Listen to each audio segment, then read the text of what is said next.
Welcome back to our final virtual session of Women's Leadership Conference Week of Women. I'm Melissa Nisley, Financial Advisor with Edward Jones, and this week wouldn't be possible without the following sponsors. Presenting sponsor is Muskogee Creek Nation Casino. Host sponsor is Indian Capital Technology Center, First Star Bank, Georgia Pacific, Green Country Behavioral Health Services, St. Francis Hospital of Muskogee, Armstrong Bank, Cherokee Casino, Muskogee Phoenix, Northeastern State University, Refresco, Advantage Controls, Connors State College, Edward Jones, and Lead Bottling. Today's virtual session is presented to you by St. Francis's Hospital, Muskogee. Here to introduce today's speaker is Michelle Keeling, President with St. Francis Muskogee. Thank you, Melissa. It is indeed an honor and a privilege to join the other sponsors from our community in hosting this special event. I would like to introduce and welcome Meg Ferguson. Meg grew up immersed in the fashion industry.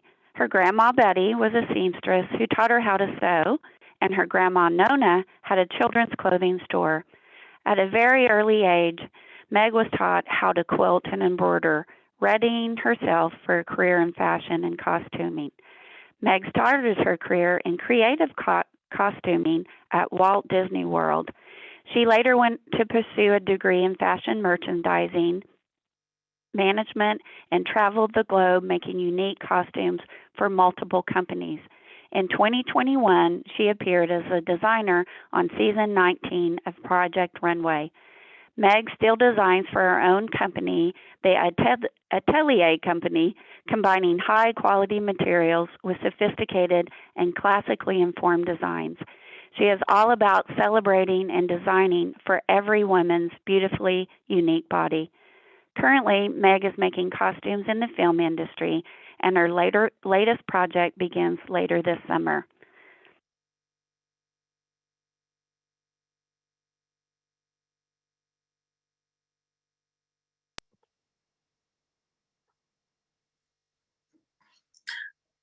Well, good morning, everybody. I hope you're doing well today. Like she said, my name is Meg Ferguson.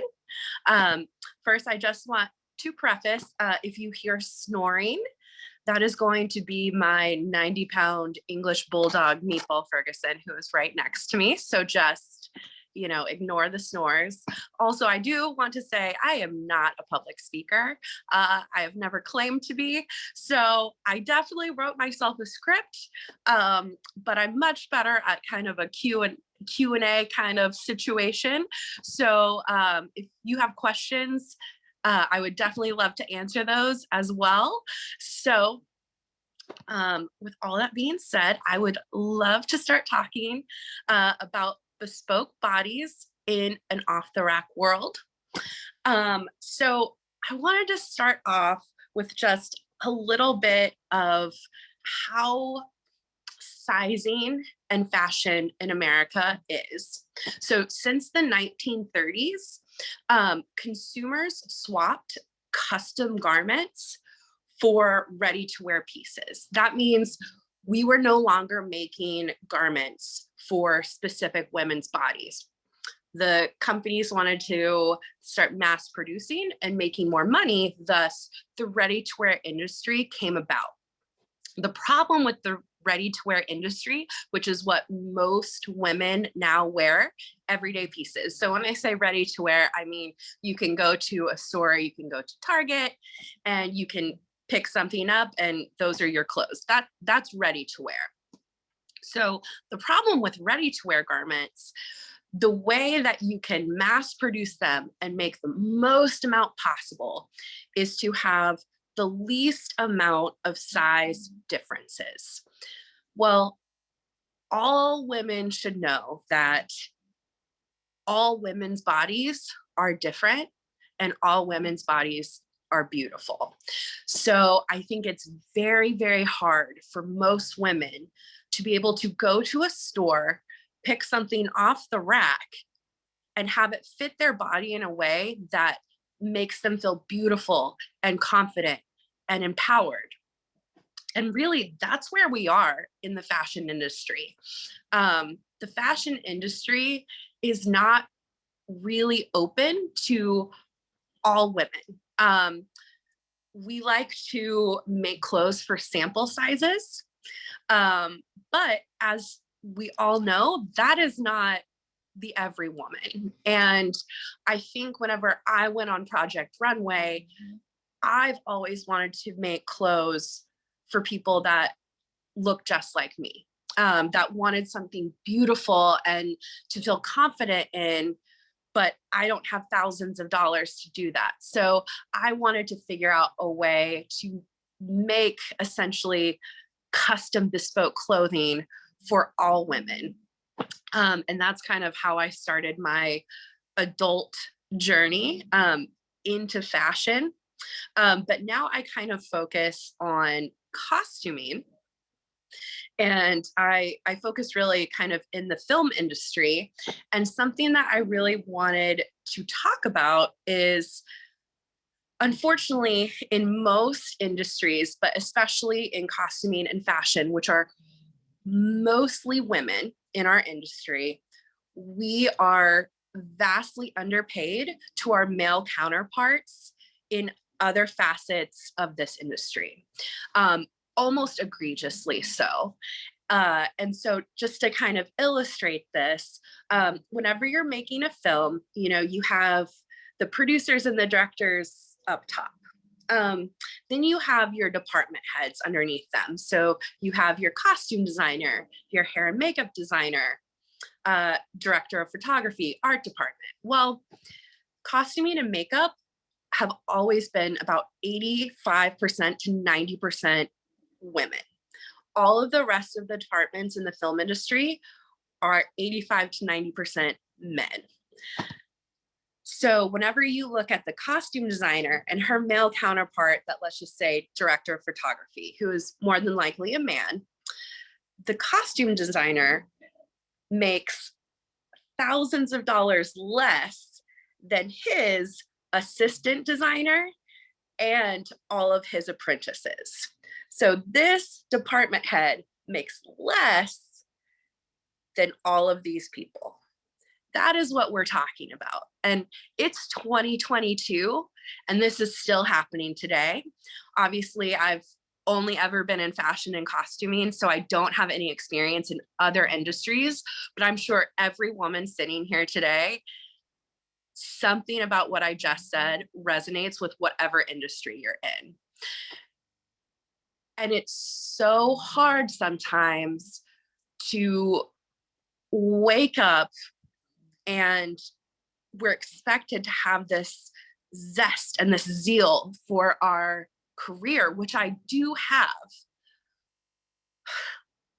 But then it's like we want to get paid what our male counterparts do. But even more on top of that, for me, and I would like to speak for myself, I cannot speak for all women, but for me, it's more about I want the respect that my male counterparts get. The fact that a woman department head cannot even get paid as much as someone who is 2 or 3 lines below her that is a male. It's hard to wake up and get excited about work sometimes. And I don't know what that solution looks like. But I do have some thoughts on maybe what the solution could be. And I think one of those things is we as women, and I shouldn't talk for everybody, but I know that I have a tendency whenever I walk into a room to look at other women and instantly judge them for no reason. We are kind of taught in our society to look at other women as our competition, as if this beautiful woman next to me, she's there to take my job, or she's there to take whatever, place that I've carved for myself. And really, what if we kind of flip that script and it's like, honey, you're not my competition because I want you to win as much as I want to win. You know, our society kind of, they want women to be constantly in competition with each other. So we don't talk about these pay discrepancies. So we don't talk about the respect discrepancies. You know, I don't think it's a coincidence that even with social media, all of this content that we're constantly seeing kind of tries to put women against each other. When I think as women, our strength is our unity. Sorry, I just got goosebumps. You know, I'm I might cry, so I apologize in advance. But if you don't really know my story, my mom 3 years ago was killed. And a year before that, we lost my grandma. And then I just recently lost my other grandma, my last living grandparent. And I've been really lucky to be raised in a household of women's empowerment. My father, my granddad, my uncles, they've always been men that empower my sisters and I to never stop fighting for what we want and fighting for the best. And the women in my family are such strong, vibrant leaders that always kind of taught my sisters and I that together we're stronger.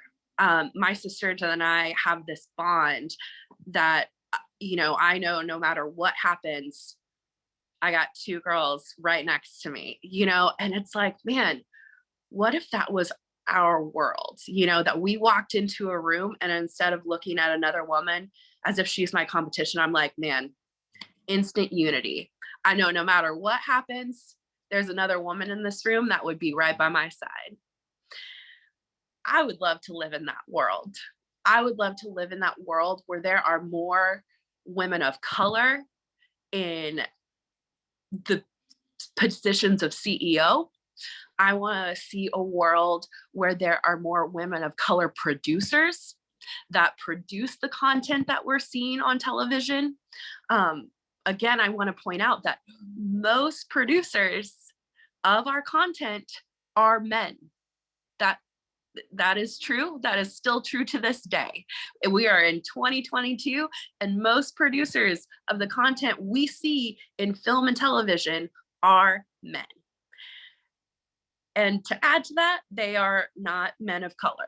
So again, I don't think that is a coincidence. And, you know, when it comes to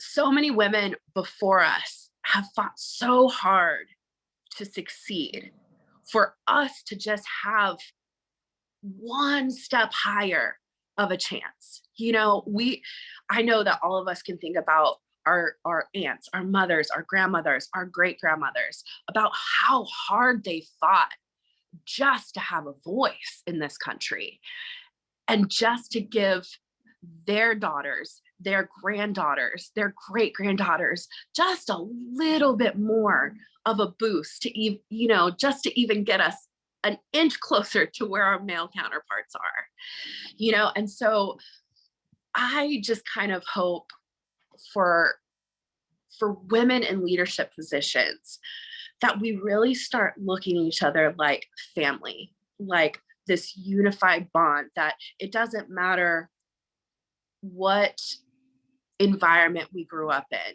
that we together are women and we are powerful as women, and we deserve every single leadership position just as much as a man does.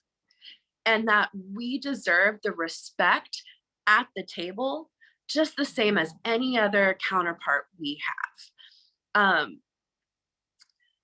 I obviously went on a reality TV show, and it was a very long process to get cast. it was about a year-long process, and it was right after my mom had been killed.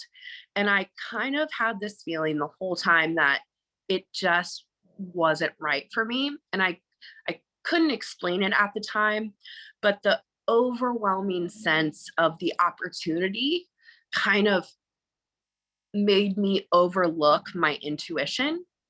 And, you know, and my brain was kind of telling my intuition, no, this is television. You're never going to get another chance like this. Like, you have to take it. But my gut was telling me this doesn't feel right. And I kind of knew that, being the woman I am, I've never been afraid to speak my mind. I'm not going to let someone walk over me. I'm not going to let people talk negatively about me or about something. And I knew that about myself. And I knew that there was a high probability that I was going to be cast as the villain, which is kind of what ended up happening. And I think most people don't realize that even though it's called reality TV, we are still cast as basically caricatures of who we are as people. So you kind of have to think of it as, you know, here's Meg, but they're picking out little, you know, parts of Meg that they want to turn up to about 1,000, because that's what makes for interesting TV. And I knew that, and I knew the way that women in reality TV had kind of been villainized in general, and not just reality TV. Really anywhere. Any woman who kind of speaks her mind and sticks up for herself tend to be villainized. And I knew that going in, and you know, what ended up playing out on TV is obviously not the full story. Sadly, you know, there are NDAs in place, so we can never talk about what is not shown on television. And so the public doesn't really get the whole story. And I can assure you, not just in my reality TV experience, but probably every other reality TV experience, these contestants are really exploited. And the amount of alcohol that's given to women, the situations that women are kind of put in to make them react in the worst way possible is very exploitative. And it's something that I really want to work to change about the entertainment industry, is how exploitive it is of people, especially people in their lowest points. You know, there's content now on television like Live PD. And yes, it may be entertaining, but you have to think, those people that you're seeing, those women that you're seeing on the side of the curb, those are real women. Those are real people that are getting exploited at their very lowest point in life. And they're getting, you know, that lowest point for them is being put on television for others' entertainment. And I hope that maybe at the end of this talk that everybody can kind of look at content that we're seeing online in a different light. And instead of seeing those people as entertainment, especially the women, I hope that we can try to see them as humans, and that they didn't necessarily put themselves in this particular situation themselves. So there's always a whole lot more to the story than what you're necessarily shown on television. And especially with the way that women are portrayed in media, I just really hope that everybody that's listening to this can just take a beat before instantly judging another woman whenever you see her on television or on the news, whatever content you're seeing her on. I hope that we can realize what the media does to us as women, and be more supportive of each other.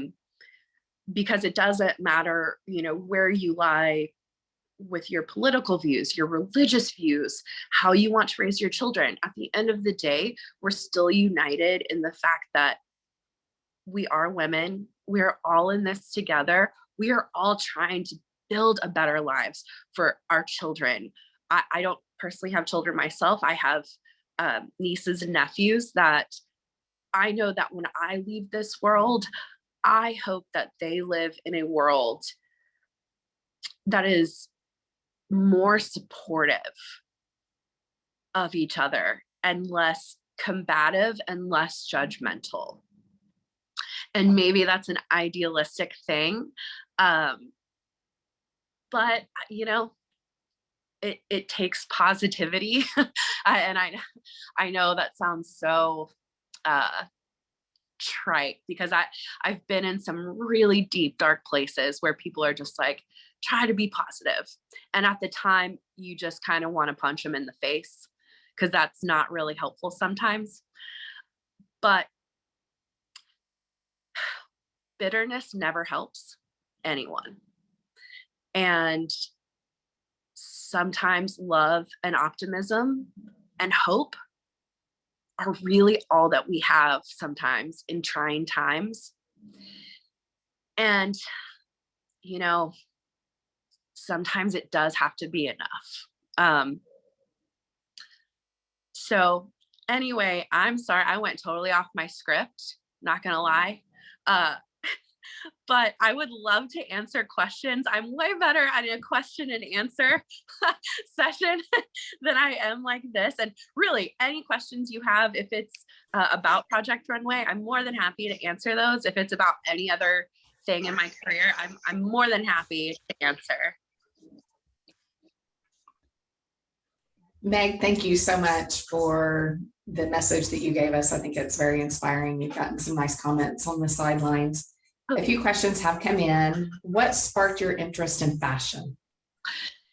Yeah, so, you know, it's always been something that I saw my grandma sewing. You have to, like, the way I was brought up, my mother, she was in a very bad car accident when I was a baby, when I was 6 months old. So she spent a lot of the first part of my life in the hospital and in physical rehab. And so I was really, my aunt, my grandmothers, they all helped raise me while my dad was helping my mom. And so, you know, I spent my days with my grandma Nona she was so cool. And like, you have to understand, like back in the 80s, my grandma was like, man, there are no cute clothes for kids. I'm just going to start my own company. Like, that is what she did in the 80s. You know, like, sorry, that's my dog. I just scared him awake. I'm so sorry. Meatball, it's okay. But like, to think like my grandma was just like, nah, no. None of this is cute. Meatball, come here. That's not a cat.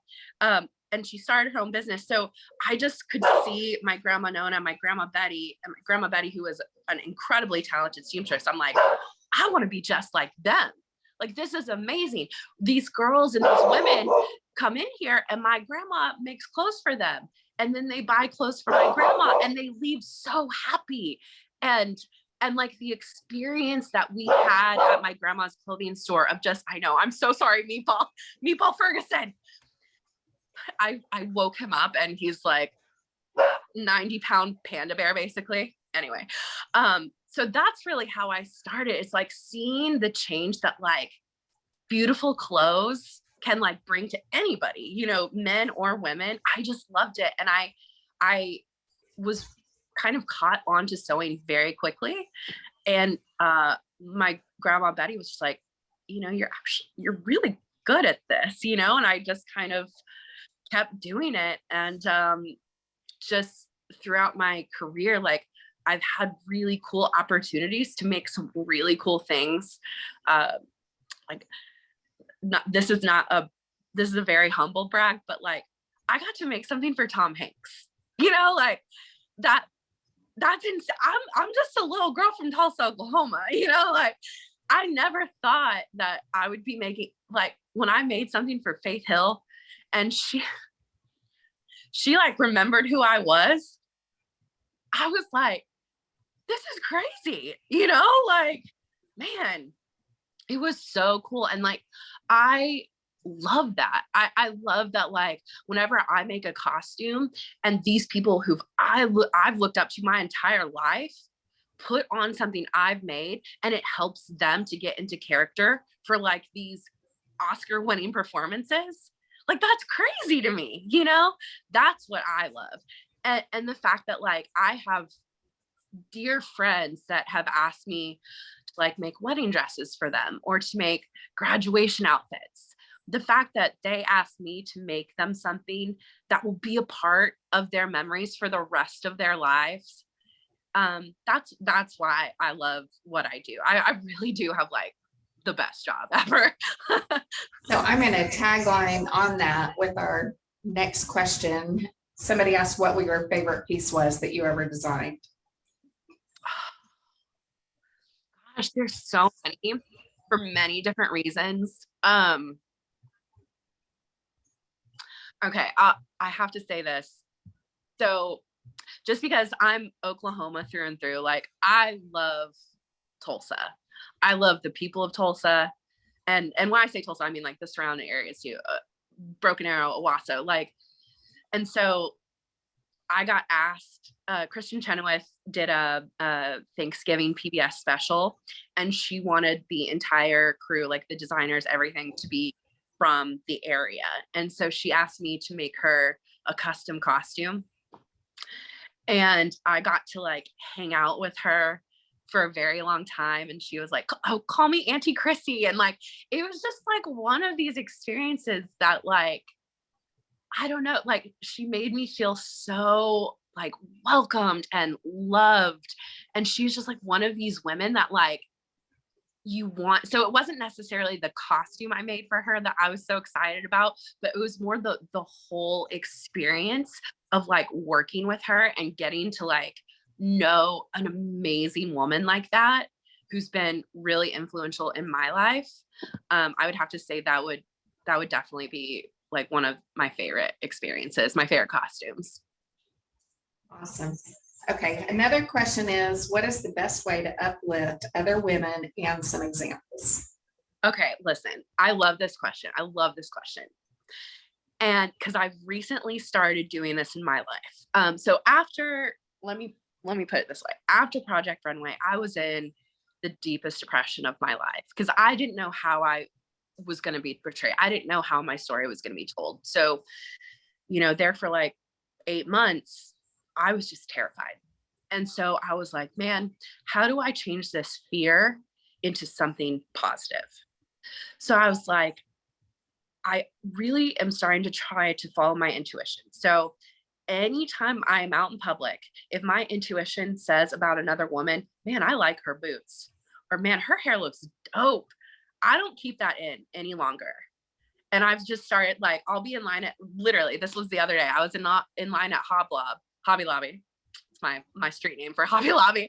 And this lady, she just had like the most amazing, like natural curly, like she was gorgeous. I was just like, I'm sorry, you have to be the most like just beautiful woman I've ever. And she was like, you just made my day, like just little things like that. Like, tell another woman that her shoes look dope. If you think her shoes look dope, like you don't know how much little things like that could change another woman's day, like, and it not just how it helps her, but it really helped me refocus that fear that I had about what was going on in my life into something positive. And it really did start to give me energy to pull myself out of that depression. Love it. How do you handle conversations where a male has to prove he's correct even when he has no clue? Well, I think you've seen a little portion of how I handled that on Project Runway. And you can see kind of what played out. Mansplaining is so I like to give examples. women in my family, we don't need a man to go buy a car with us. Like, I know what I want. I have the money. I don't need a man to come with. I don't need I'm not married. So my dad is my best friend. Like, but I don't need my dad. I don't need him to come with me to buy this car. I am a woman. I make my own money. And I sure as I went to go buy my Rogue with my older sister, knew exactly what I wanted. And I tell you not, he laughed in my face whenever I was like, whenever we were talking about the financial situation. He literally laughed in my face. And I picked up my stuff, turned around, walked out with my sister, and he came running after me. And I was like, I'm going to stop you right there. One, I wanted to walk out with that car today, but the way that you behaved to me, making me feel like kind of gaslighting me, you've lost my business. I literally walked to a car dealership across the street and walked out with my car that day. And I was like, sir, the man that sold it to me, I was like, I'm going to tell you, because you didn't try to, I'm sorry, bullshit me in any way. That's why you have my business. And that's why I'll keep returning to you. To me, it's like, you just don't, it's like, I'm going to stop you right there, sir. Enough. Like, just because I'm a different gender does not mean that you have the right to talk over me. You have the right to laugh in my face. You have the right to put your hands on me in any capacity. A man that puts his hand on my shoulder to lead me out the door, no. I don't need you to lead me out the door. Unless you are my husband or somebody who I gave permission to, absolutely not. We give birth. We literally give life. Our bodies give life. We don't need you to hold our hands through life. Thank you. Sorry, I get real passionate about this. How influential is it to have a degree at any level to be able to succeed at upper level management or positions in an organization? All right, this is going to be highly controversial, and I'm going to say what I'm going to say. I regret getting my second degree. I said it. And any person that especially wants to follow kind of a career path in fashion and costuming, I have never once been asked about my degree, ever. Yes, it's schooling and education and learning is a human essential. However, that does not mean you have to pay $60,000 to get that education. There are different ways to get education, especially in fashion and costuming. Most people in my industry, it's more about who you've worked with, who you've apprenticed with. Like, that's what makes great clothes. My paper degree has nothing really to do. Like, I wasn't really taught a whole lot of sewing at FIT, which is one of the top fashion schools in the country. You're taught a little bit, but most of what I've learned has been taught through generations of women. To be quite honest, sewing is still to this day mainly a woman's craft, and it is one of the most highly technical crafts there is. I will say, apologies to my high school geometry teacher. Unfortunately, I do use math every day.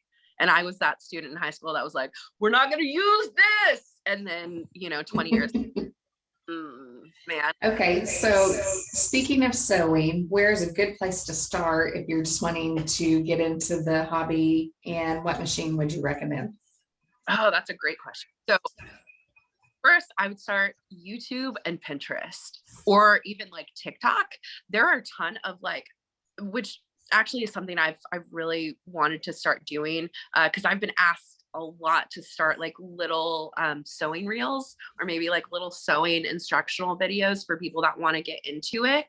So I'm about to head up to New York to do a new project. And so I think while I'm up there, that's something I'm going to do. But like, there's so much information for free on YouTube and social media. You can literally like hashtag sewing hack. And there are a ton of really cool videos that really walk you step by step. And as far as sewing machines, for a domestic machine, I really love Brothers. They've always been very reliable and very easy to learn, very user friendly, and a really good price point. And I think on Amazon with like that Amazon Day deals, I bet you could get some good deals on some sewing machines. But really, fun fact, most products, like most sewing machines, even though they're different brands, they're still made in the same factory for the most part. So that's the same with like a lot of products. So really, if you buy a Singer or a Brother, they're almost identical. So, but both are great machines. But yeah, there's a ton of free information. I would recommend YouTube for sure. Okay, thank you. Due to time constraints, I'm going to kind of wrap up a few questions into one big question. And then if you don't mind, after you answer that, if you will let us all know how we can follow you and stay up to date with you, that would be great. So our final question kind of comes about current fashion and, you know, what can we do? You go into like the big box stores and into the mass produced clothing, it's really hard to find something. So what do you see trends being? Is it going to be more boutique style? And what can bustier women do to find fashion? Really, man, I wish we had just like an hour to talk about this because it, you know, unfortunately, it's not a simple answer. And the really great thing I think about like Gen Z right now is they are very, very conscious about the global impact that specifically like fashion and beauty brands have on the environment. So really there is kind of a big push for more small batch designers like myself. Like I do not carry inventory. I do not believe in waste like that. So there are ways now to still make a profit and make more custom garments because of the technology that we have available. So there are definitely ways, and something that I, you know, I'm kind of looking into is showing people, like making videos of how to go to the store. And I would, you know, try on my pair of jeans from Target and show you, you know, all the issue areas and how I fix them. Because you know, I came out of the womb with an ass and boobs. I'm sorry, with a butt and boobs. A lot of women that are my size did. You know, we've had a curvy figure since we were 12 years old. So I've had a whole lifetime of making clothes for my body. And so I've come up with a lot of really great tips and tricks for women with large busts that I would love to share with people and to kind of tell you guys how to do so. I mainly do most of my content on Instagram. I don't have a Twitter or anything like that, but everything that I do is pretty much on Instagram. And my Instagram handle is MEA_Ferguson, FERGUSON. And probably in the next like month or so, I will try to start posting more content specifically for women, little tips and tricks of how to be able to make ready to wear clothes a little bit more custom and really simple tricks that people with not a lot of sewing knowledge can still do at home. Thank you, Meg, for your time today. We really appreciate you joining us.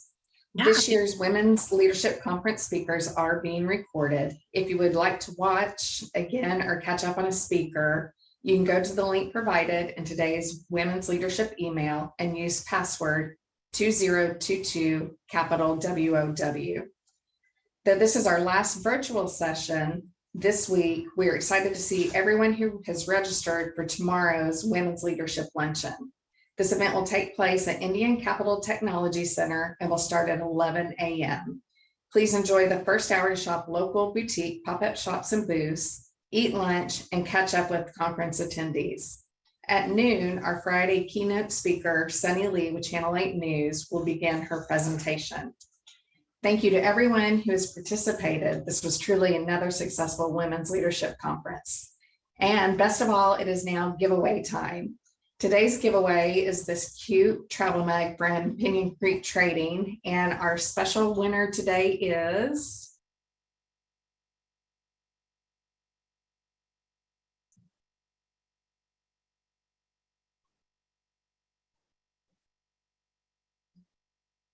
Angela Jackson. Congratulations, and we will see you tomorrow.